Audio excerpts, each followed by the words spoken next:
میں ہوں نوید ستی اور بات کریں گے جناب آج کی جو تازہ ترین صورتحال ہے۔ ایک تو آپ جانتے ہیں کہ جناب ایران اور امریکہ اسرائیل کی جو جنگ ہے وہ 36واں دن بتایا جا رہا ہے کہ آج 36واں دن شروع ہونے کو ہے۔ اور آج بھی ایران نے ایک بڑا دعویٰ کیا ہے کہ امریکہ کے دوسرے جدید ترین لڑاکا جو طیارے ہیں F-35 کو تباہ کیا ہے،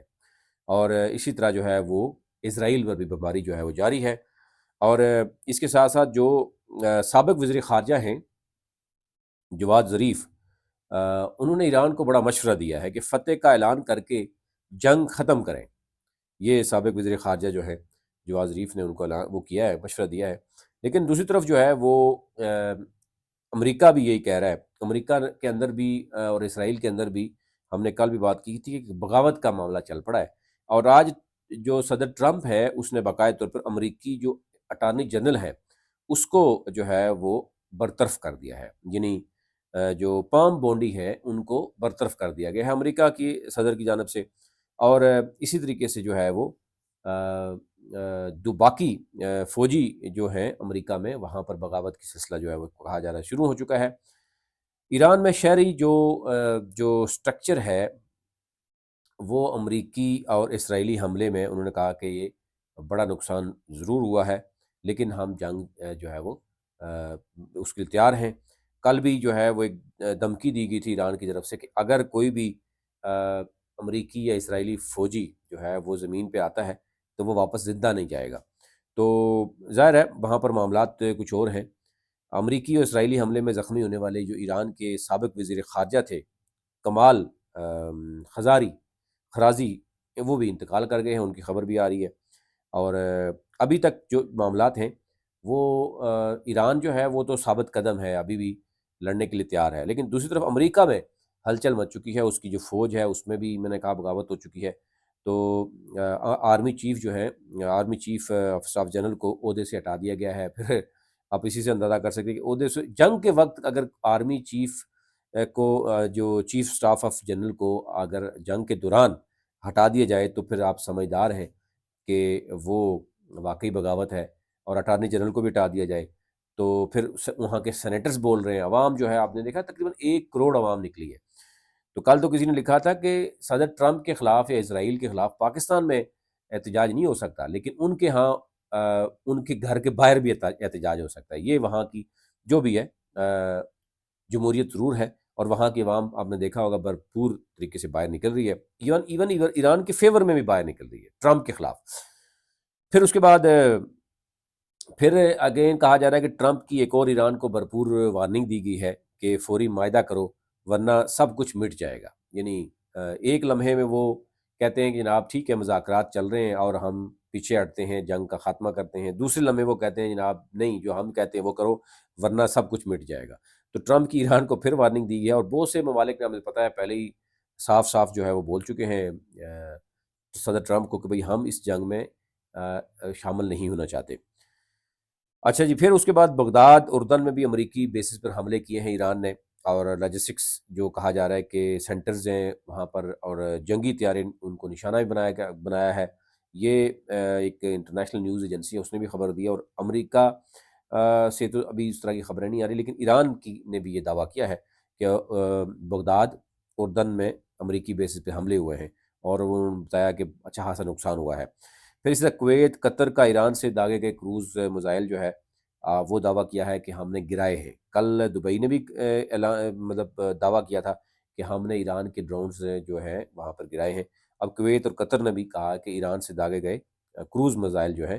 وہ اور ڈرونز مار گرانے کا انہوں نے دعویٰ کیا ہے۔ ابھی تک جو چینی وزیر خارجہ ہیں یا رشین جو ہیں، وہ رشیا اور چین اس معاملے پہ کیا کہتا ہے؟ تو مشرق وسطی جنگ جاری رہی تو ابنائے ہرمز مستحکم نہیں رہے گا، یہ جناب چین کا اس حوالے سے خبردار کرنا ہے کہ معاملہ پھر وہاں پر گڑبڑ ہو جائے گا۔ روس نے کہا ہے کہ ایران جنگ کے خاتمے کے لیے کردار ادا کرنے کو ہر طرح سے تیار ہیں، ہم تیار ہیں کہ روس جو ہے وہ چاہتا ہے کہ اس جو ہے وہ ریجن میں امن قائم ہو۔ اسی طرح آسٹریا نے بھی امریکہ کی ایران پر حملوں کے لیے فضائی حدود استعمال کرنے کی درخواست مسترد کر دی ہے۔ تو یوں آپ دیکھیں کہ چھوٹے بڑے ممالک جو ہیں وہ تقریباً وہ کر چکے ہیں، اور اس سے پہلے تقریباً 50 ممالک جو ہے وہ امریکہ کو صاف صاف جواب دے چکے ہیں۔ تو یہ چیز، یہ صورتحال ہے۔ اچھا جی، سب سے بڑی پاکستان میں خبر آپ کو پتہ ہے کل کیا ہے؟ کہ کل جو ہے وہ تقریباً جو پیٹرول ہے وہ یکمشت 138 سے 140 روپے بڑھا دیا، یعنی اب 460 روپے پیٹرول مل رہا ہے، اور ڈیزل جو ہے وہ تقریباً 520-30 مل رہا ہے۔ اب اس سے پہلے، یعنی سب سے پہلے تو یہ ہوا۔ اب دیکھیں دنیا بھر میں یہ ہوتا ہے کہ جو امیر اور غریب میں فرق ہوتا ہے، ایک راشن کارڈ ہوتا ہے، یعنی ایک اگر ایک بندہ ہے جس کے پاس اربوں روپے ہیں، وہ بھی پیٹرول جو ہے وہ اگر 260 کا لے رہا تھا، ایک غریب بائک والا پیٹرول بھی وہی لے رہا ہے۔ اسی طرح جو بجلی کا بل ہے، وہ ایک امیر بیچارہ، یعنی جس کو پرواہ ہی کوئی نہیں ہے، وہ بڑی بڑی لائٹس لگا کے بیٹھا رہے گا، اس نے بھی وہی بل دینا ہے۔ اور ایک غریب جو بیچارہ اپنا جو بلب ہے وہ بھی جلانا نہیں چاہ رہا، مجبوری میں ہے، تو اس کو بھی اتنا ہی بل دینا جا رہا ہے۔ تو یہ گورنمنٹ کی پالیسیز جو ہیں وہ لگ رہا ہے کہ کوئی یعنی کبھی کوئی پالیسی بنی نہیں ہے، اور جس کی وجہ سے اب کیا ہے کہ اب کبھی کہتے ہیں کہ 100 روپے پیٹرول دے دیں گے، اپنا چھوٹ دیں گے، یعنی رعایت دیں گے، سبسڈی دیں گے بائک والے کے اوپر، لیکن اس کی شرائط ایسی رکھ دی ہیں کہ وہ ایسا لگ رہا ہے کہ کبھی پاسبل ہی نہیں ہوگا اس کے لیے۔ اب یہ کہا جا رہا ہے کہ اس پورے پیٹرولیم بحران کے بعد ایک پیٹرولیم یعنی ذرا بم گرا دیا گیا ہے۔ پیٹرول جو ہے جب 460 اور 520 تک چلا جائے گا تو پیٹرول فوراً جو ہے ٹرانسپورٹر نے کرائے بڑھا دیے، یعنی 65% کرائے بڑھ گئے۔ اب پنجاب گورنمنٹ نے اور فیڈرل گورنمنٹ نے، پہلے پنجاب گورنمنٹ نے یہ اعلان کیا کہ ہم جو ان کی جو یعنی پنجاب گورنمنٹ کی جو ٹرانسپورٹ چل رہی ہے وہ فری ہو جائے گی، اور اسی طرح اب وفاق نے بھی کہا۔ اب اس میں امپلیمنٹ ہوگا نہیں ہوگا، کس قدر ہوگا، کیا تمام تر ٹرانسپورٹ اسی سے چلے گی اور عوام کو فری ملے گی؟ لیکن دوسری طرف بہت سے لوگ ہیں جو بائکیا کو افورڈ کرتے ہیں، بائک چلاتے ہیں، اپنی فیملیز کو لے کے جاتے ہیں۔ بہت سے ایریاز پنجاب میں بھی آپ کو پتہ ہے کہ ایسے ہیں جہاں پبلک ٹرانسپورٹ کی سہولت ہی نہیں ہے، پبلک ٹرانسپورٹ تو صرف شہروں میں موجود ہے، اور وہاں پر بھی رش جو ہوتا ہے وہ آپ کے سامنے ہے۔ تو پھر اس کا مطلب ہے باقی جو لوگوں ان کے ساتھ کیا ہوگا؟ تو بہت افسوس کی بات ہے کہ پیٹرول 460 اور ڈیزل 520، اور موٹر بائک والوں کو سبسڈی ملے گی۔ اسی طرح جیسے ای ٹیگ لگا اسلام آباد میں، آپ کو دیکھا کہ بڑے گاڑیوں والے بیچارے لمبی لمبی لائنوں میں تھے، پھر بائک والے لمبی لائنوں میں تھے، ابھی بھی سب نے ٹیگ لگوا لیے، لیکن ابھی تک وہ جو ای ٹیگ کے لیے لائنز تھیں وہ اسلام آباد پولیس ابھی تک نہیں کر سکی، اور لمبی لمبی لائنیں ہر جو ہے نا اس پہ آپ کو اشارے پہ یا ہر جگہ جہاں پہ بھی انہوں نے پولیس چوکیاں بنائی ہوئی ہیں، اور یعنی یہاں پر بھی بہت بڑے لیول پہ آپ سمجھیں کہ پیٹرول کا ضائع ہوتا ہے۔ جب آپ گاڑی کو روک کے رکھیں گے، لمبی لمبی لائنیں ہوں گی، تو پھر یہی ہوگا۔ تو یہ صورتحال تھی، ابھی تک اب تک رکھنی تھی، لیکن اب دیکھنا ہوگا کہ حکومت کیا کرے گی۔ مہنگائی یعنی تاریخ کی بلند ترین سطح پہ پہنچ گئی ہے، لیکن حکومت ابھی بھی دعویٰ کر رہی ہے، حکومت کے وزراء ابھی بھی دعویٰ کر رہے ہیں کہ ہم نے تو کچھ نہیں کیا۔ ایران سے سستا پیٹرول لینا ہمارے لیے مشکل ہے، رشیا سے لینا مشکل ہے، لیکن وہی مہنگا پیٹرول ہم لیں گے، اور باقی ممالک بھی ہیں وہاں پر بھی صورتحال کیا ہے یہ بھی اب اگر حکومت دیکھتی تو شاید یہ پہلے ہی پیٹرول مہنگا کر لیا گیا، جس پہ بہت سی آواز اٹھی کہ پیٹرول ابھی نئے آیا ہی نہیں ہے، آپ نے پہلے ہی مہنگا کر دیا۔ اب جو مزید پیٹرول مہنگا کیا گیا، اور وہ